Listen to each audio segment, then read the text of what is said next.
2011 Jetta. I hooked up, let's get rid of this noise. Okay, I have the gauges hooked up, and if you notice here, we have a low side that seems to be pretty high. We're almost 50 psi. We have a high side that seems to be pretty low. We have 94 psi. Both of the fans are operating. Doing a visual, using a visual, the only thing I found was a little bit of, you see that joint right there where the receiver dryer bolts into the bottom of the condenser?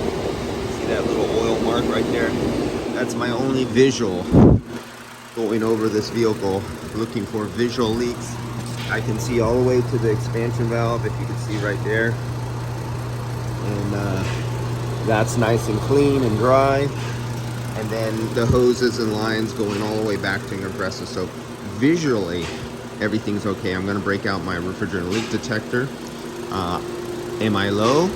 Or is this a compressor control valve? That electric solenoid valve that controls the variable displacement? Is this a electric control valve problem?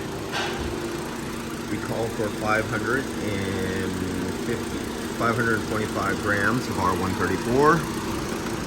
And this is a 2011 Jetta.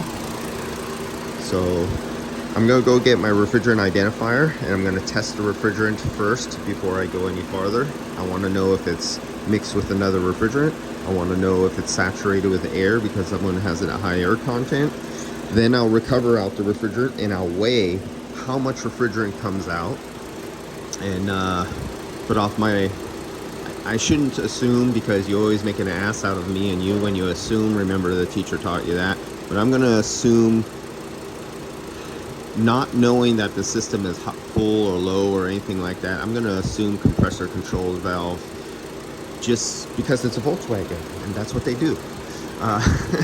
So let's get to the next video and let's see how much refrigerant I pull out of this thing. Let's see, and when I test it, what is the quality of the refrigerant, that it's pure or contaminated or not.